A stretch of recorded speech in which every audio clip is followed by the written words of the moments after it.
겟세마네 기도의 교훈, 이런 제목으로 하나님 말씀 전하겠습니다.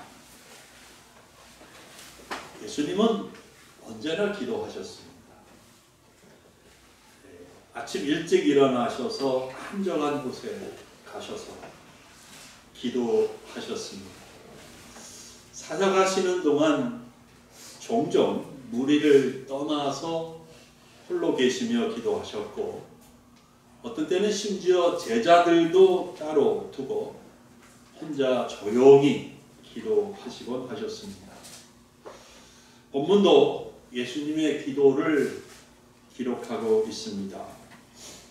하나님이시지만 동시에 완전한 한 인간으로서의 예수님의 간절하고 처절한 기도, 그것이 오늘 기록된 예수님의 겟세마네 동산의 기도입니다.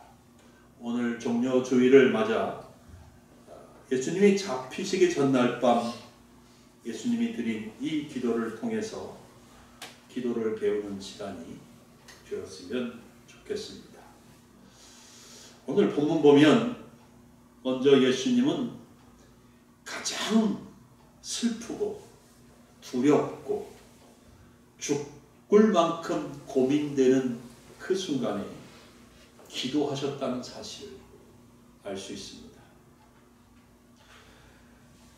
예수님은 때가 가까이 온 것을 아시고 제자들과 최후의 만찬을 가지셨습니다. 이 자리에서 예수님은 제자들이 자신을 버릴 것이라는 말씀을 하셨습니다. 제자들이 깜짝 놀랐지요. 또한 직접 이름을 거론하시지는 않았지만 가룟 유다가 자신을 배신하고 팔아넘길 것도 이미 알고 계셨습니다. 예수님이 이런 말씀들을 하실 때 제자들은 이구동성으로 자기들이 정녕 죽을지언정 결코 예수님을 부인하거나 배반하지 않을 거라고 맹세했습니다. 그러나 앞으로 벌어질 일들을 너무나 잘 알고 계셨던 예수님은 답답하고 쓸쓸한 마음을 가지고 겟세마네 동산으로 향하셨습니다. 베드로, 야고보, 그리고 요한, 이렇게 3명의 제자만 데리고 가셨습니다. 예수님은 이제 자신의 생애에서 가장 슬프고 두려운 순간을 맞이하셨습니다. 여러분 37절을 보겠습니다. 베드로와 세베대의 두 아들을 데리고 가실새 고민하고 슬퍼하사, 이렇게 말씀하고 있습니다. 고민하고 슬퍼하사. 38절 이어서 봅니다. 이에 말씀하시되 내 마음이 매우 고민하여 죽게 되었으니, 내 마음이 매우 고민하여 죽게 되었으니, 그렇게 말씀하고 있죠. 마가복음을 보면 마가복음 14장 33절 34절에 이렇게 기록되어 있습니다. 베드로와 야고보와 요한을 데리고 가실새 심히 놀라시며 슬퍼하사 말씀하시되 내 마음이 심히 고민하여 죽게 되었으니, 내 마음이 심히 고민하여 죽게 되었으니 너희는 여기 머물러 깨어있으라 하시고, 이렇게 기록되어 있습니다. 물론 예수님은 아주 오래전부터 이미 이 순간이 닥쳐올 것을 알고 계셨습니다. 그러나 이제 제자들과 최후 만찬을 하시고 겟세마네 동산으로 들어서셨을 때 그 순간, 제가 생각하기에 예수님에게 갑자기 이 모든 슬픔과 괴로움과 두려움이 닥친 것으로 보입니다. 마가의 말대로 죽을 만큼 큰 괴로움이 예수님의 마음에 밀려 들어온 것이죠. 예수님은 정말 놀라고 놀라셨습니다. 자, 사랑하는 여러분, 이 순간에 예수님이 하신 것은 바로 다른 것이 아니라 기도였습니다. 예수님은 기도를 하셨습니다. 앞서 말씀드린 바와 같이 예수님은 늘 기도하셨습니다. 예수님의 전생에는 기도하는 삶이었습니다. 그런데 이제 예수님은 가장 힘들고 괴롭고 두려운 이 순간에도 기도하시려고 얼굴을 땅에 대고 엎드리셨습니다. 이렇게 생각할 수 있어요. 예수님이니까 당연하지. 여러분, 근데 우리도 예수님처럼 기도하는, 이렇게 기도하는 사람이 되어야 한다고 저는 믿습니다. 평상시에는 열심히 기도하는 분이고, 다른 사람이 어려울 때 그를 위해서 열심히 기도하는데, 정작 자기 자신에게 어렵고 힘든 일이 닥쳐오면 오히려 기도하지 못하는 경우가 많아요.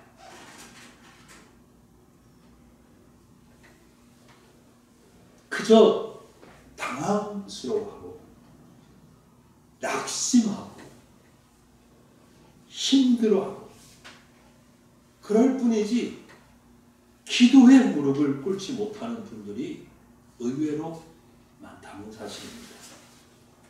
그러나 사랑하는 우리 신림성황교회 성도 여러분, 기억하십시오. 이런 때야말로 정말 우리가 기도해야 할 때라는 사실을 기억하시기 바랍니다. 야고보서 5장 13절입니다. 너희 중에 고난당하는 자가 있느냐? 그는 기도할 것이요. 너희 중에 고난당하는 자가 있느냐? 그는 기도할 것이요. 즐거워하는 자가 있느냐? 그는 찬송할지니라. 예수님이 자신의 생애에 가장 힘들고 괴로운 때에 엎드려 기도하신 것처럼 우리도 그렇게 할 수 있으면 좋겠습니다. 그렇게 하실 수 있기를 바랍니다. 여러분, 우리는 그렇게 할 수 있어야 합니다. 그러면 우리가 넉넉히 어려움을 이기고 하나님의 뜻을 이루어 드릴 수 있을 것이라고 확신합니다. 두 번째, 예수님은 하나님의 뜻이 이루어지기를 기도하셨습니다. 하나님의 뜻이 이루어지기를 기도하셨습니다. 39절 말씀 보겠습니다. 보시죠. 조금 나아가서 얼굴을 땅에 대시고 엎드려 기도하여 이르시되 내 아버지여, 만일 할만하시거든 이 잔을 내게서 지나가게 하옵소서. 그러나 나의 원대로 마시옵고 아버지의 원대로 하옵소서 하시고, 100% 인간이신 예수님의 입에서 가장 먼저 나온 기도는 아버지여, 할만하시거든 이 잔을 내게서 지나가게 하옵소서. 그런 기도였습니다. 주님이 말씀하신 잔이 무슨 뜻인지 아시죠? 주님이 말씀하신 잔은 당신이 당하실 고난과 십자가의 고난을, 고통을 의미합니다. 예수님은 십자가의 고통을 너무나 잘 아셨지. 그래서 예수님은 슬퍼하셨고 고민하셨습니다. 자신에게 닥쳐올 이 엄청난 고난과 고통을 피하고 싶으셨던 거지요. 육신을 입고 있는 이상 그 고통을 감당한다는 것을 피하고 싶으셨던 거지요. 근데 예수님은 곧바로 그럼에도 불구하고 기도를 바꾸셨습니다. 어떻게 바꿨습니까? 그러나 나의 원대로 마시옵고 아버지의 원대로 하옵소서. 여러분, 예수님이 왜 기도를 바꾸셨을까요?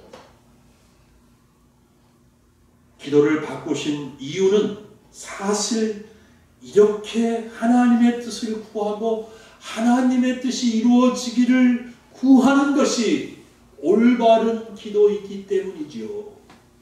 그렇게 기도해야 되는 것이 맞기 때문에 바꾸신 것입니다. 하나님의 뜻을 구하고 하나님의 뜻이 이루어지기를 바라는 것이 기독교에서 기도의 본질인 것입니다. 여러분, 기도의 본질이 그거예요. 기도는 하나님께 내 뜻을 강요하는 것이 아닙니다. 올바른 기도는 하나님의 뜻이 이루어지기를 구합니다. 기도는 내 욕심을 채우고 내 야망을 성취하려는 수단이 아닙니다. 올바른 기도는 하나님의 뜻을 이룰 수 있는 힘과 지혜와 능력을 구하는 것입니다. 여러분, 기도는 하나님에게 내 원수를 갚아달라고 매달리는 것이 아닙니다. 올바른 기도는 하나님의 사랑으로 원수를 사랑하고 용서할 수 있기를 구하는 것입니다. 그러나 욕심과 야망으로 가득 찬 마음은 이런 올바른 기도를 드릴 수 없습니다. 하나님의 뜻을 구하려는 마음이 있지도 않을 뿐만 아니라 어떤 경우에는 기도할 마음을 품을 수도 없습니다. 하지만 진실한 기독교인의 마음에는 하나님의 뜻에 대한 분명한 확신이 있습니다. 그 확신은 이렇습니다. 하나님의 뜻이 이루어지는 것이 가장 선한 것이다. 아멘. 하나님의 뜻이 이루어지는 것이 가장 좋다. 하나님의 뜻이 이루어질 때 하나님께는 영광이 돌려지고 그리고 나에게는 축복이다. 이게 우리들의 확신입니다. 아멘. 예, 맞습니다. 그렇습니다. 하나님의 뜻은 내 뜻보다 더 선하고 더 아름답습니다. 하나님의 뜻은 이 세상과 나의 인생을 위해서 가장 아름답고 완벽합니다. 그러므로 여러분, 의심하지 마시고 주저하지 마시고 하나님의 뜻을 구하시는 여러분들이 되기를 바랍니다. 어떤 사건을 경험한다 할지라도, 여러분이 어떤 환경에 놓여진다 할지라도 그 상황과 그 환경과 그 조건 속에서 하나님의 뜻이 이루어질 수 있기를 구하시기 바랍니다. 하나님은 모든 것이 합력하여 가장 아름답고 선하게 만드실 것입니다. 예수님은 세 번째로 시험에 들지 않게 깨어 기도하라고 가르쳐 주셨습니다. 시험에 들지 말고 깨어 기도하라. 예수님께서 기도하신 후 제자들에게 왔을 때 제자들은 자고 있었습니다. 예수님 말씀하시지요. 너희가 나와 함께 한 시간도 이렇게 깨어 있을 수 없더냐. 한 시간도 깨어 있을 수 없더냐 라고 말씀하신 후에 여러분 41절 보십시오. 뭐라고 되어 있습니까? 같이 읽죠. 시작. 시험에 들지 않게 깨어 기도하라. 다시 한번 읽겠습니다. 시작. 시험에 들지 않게 깨어 기도하라. 이렇게 말씀하셨습니다. 자, 이 말씀의 뜻을 여러분들이 짐작하실 거라고 생각해요. 누가복음에는 이 말씀이 조금 다르게 기록되어 있습니다. 누가복음 22장 40절인데요. 제가 읽어드릴게요. 누가복음 22장 40절에는 유혹에 빠지지 않게 기도하라. 유혹에 빠지지 않게 기도하라. 그렇게 기록되어 있어요. 그러니까 뭐예요? 시험에 드는 것은 다른 말로 하면 유혹에 빠지는 거지요. 좋은 일의 시험이라고 말하고 유혹이라고 말하는 거 아닙니다. 시험에 빠지고 유혹에 빠져서 넘어가면 뭐 하는 거예요? 죄 짓는 겁니다. 하나님에게 불순종하는 겁니다.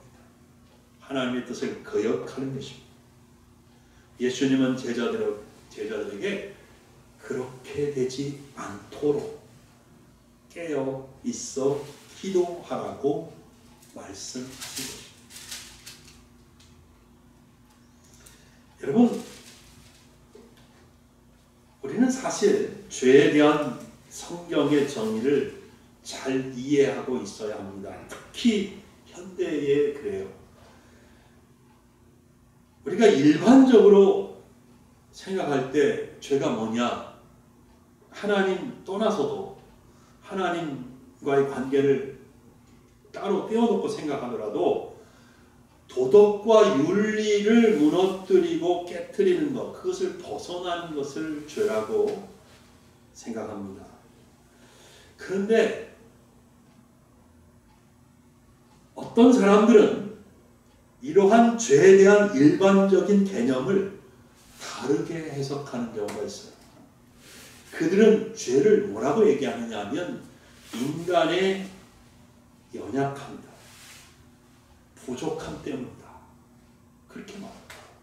그래서 만일 환경이 좋아지고 사회 제도가 좋아지고 사람들을 잘 교육하면 이 세상에서 죄가 사라질 것이다 라고 말해요.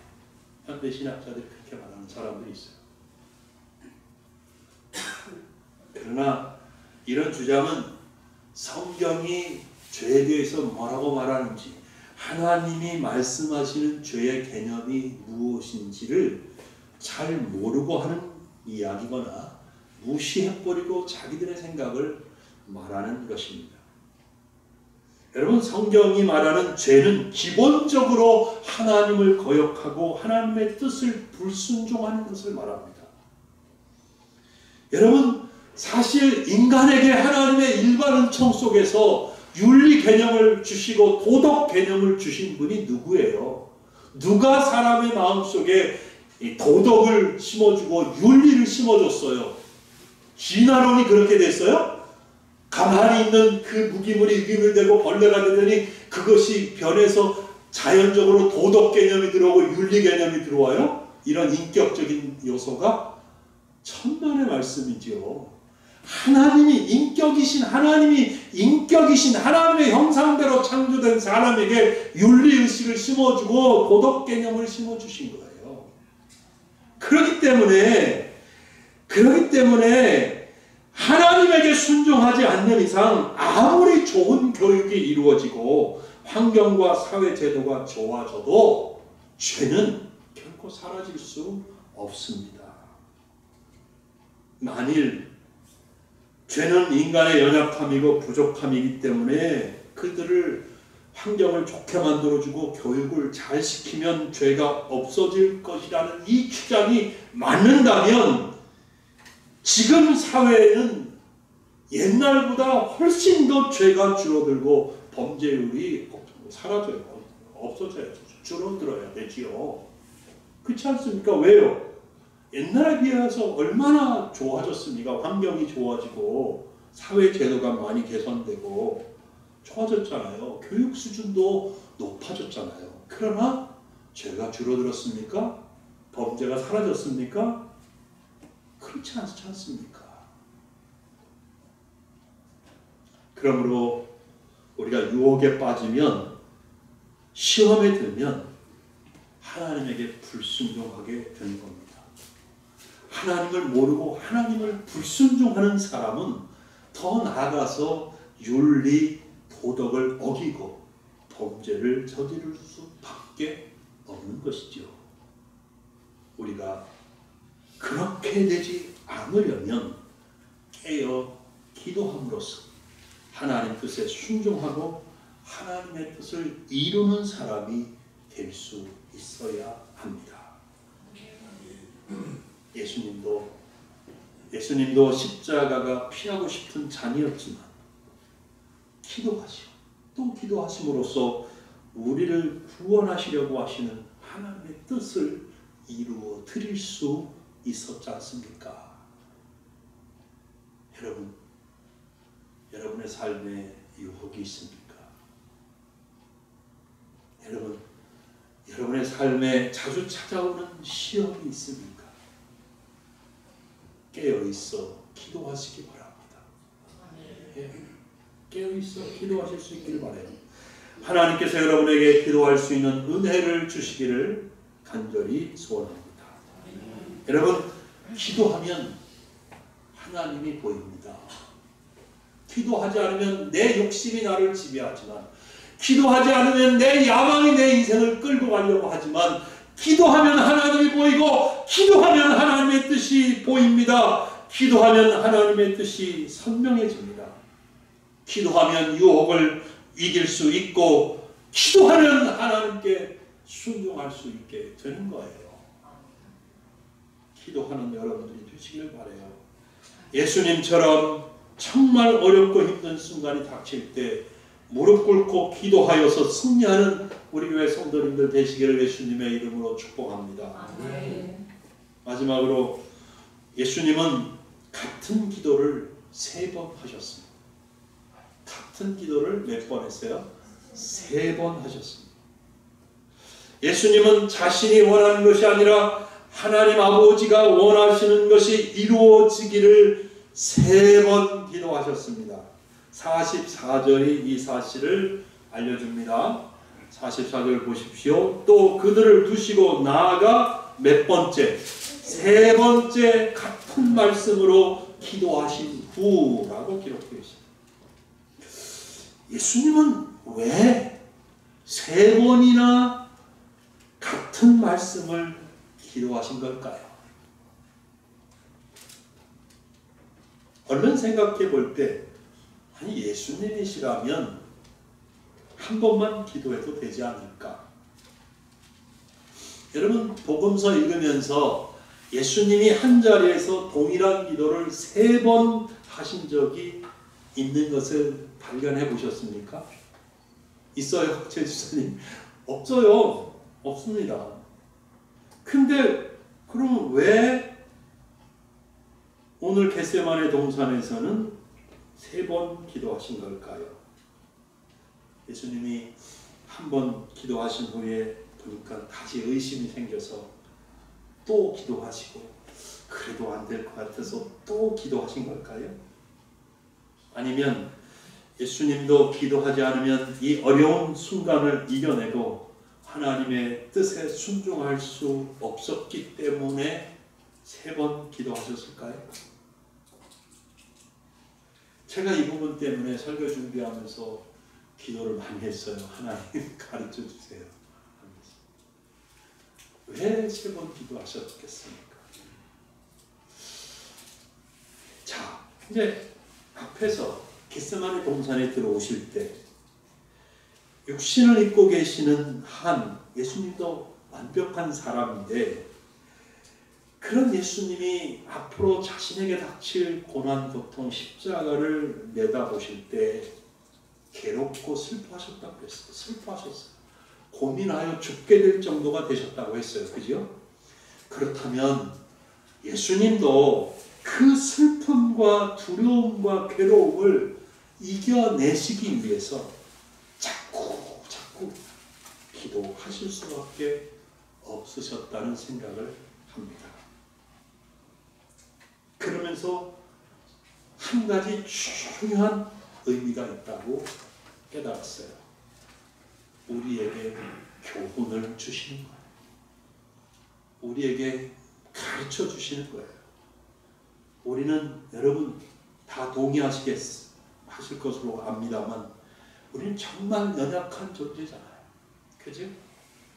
그런 우리에게 기도는 하나님의 은혜와 능력을 덧입을 수 있게 합니다. 한 번 하는 기도보다 2번 드리는 기도가, 그리고 2번 드리는 기도보다 3번 드리는 기도가 더 좋습니다. 왜 그럴까요? 여러분도 경험하시겠지만 제 경험에 비추어 보고 다른 분들의 모습을 봐도 우리가 기도하면 기도할수록 우리의 영은 맑아집니다. 우리의 심령은 성령으로 충만하게 됩니다. 우리가 기도하면 할수록 우리의 믿음이 강해집니다. 아멘. 그렇죠? 기도하면 할수록 나는 하나님의 뜻을 더 강한 확신으로 붙잡을 수 있게 돼요. 내가 기도하면 기도할수록 하나님에게 더 순종할 수 있는 힘이 생깁니다. 지혜가 옵니다. 하나님의 능력이 임합니다. 아멘. 그래서 기도 많이 하는 사람하고 기도하지 않는 사람하고 사는 모습이 다르고, 그의 능력이 다르고, 삶의 능력이 다르고, 말하는 권세가 다르고, 생각하는 힘이 다르고, 무언가를 판단하고 결정하는 지혜가 다른 거예요.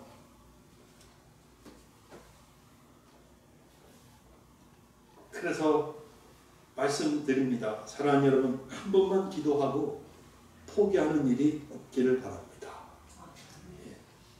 한 번 기도하고 충분히 기도했다라고 생각하지 마십시오. 예수님처럼 기도할 수 있기를 바랍니다. 여러분, 하실 수 있다면 자꾸 기도하고 또 기도하고 기도하실 수 있기를 바랍니다. 그러면 승리자가 될 수 있습니다.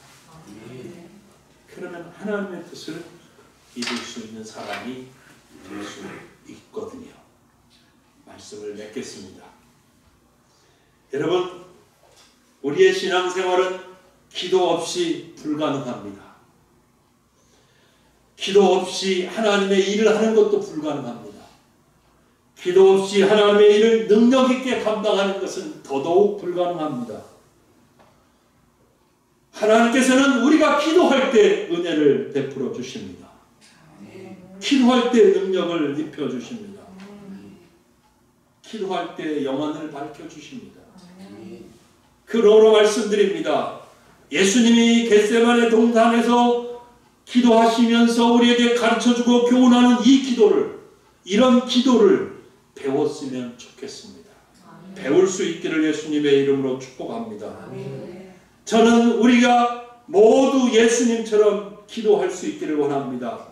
특별히 가장 힘들고 어려운 순간, 낙심과 절망이 아니라 기도의 무릎을 꿇을 수 있는 우리가 되기를 원합니다.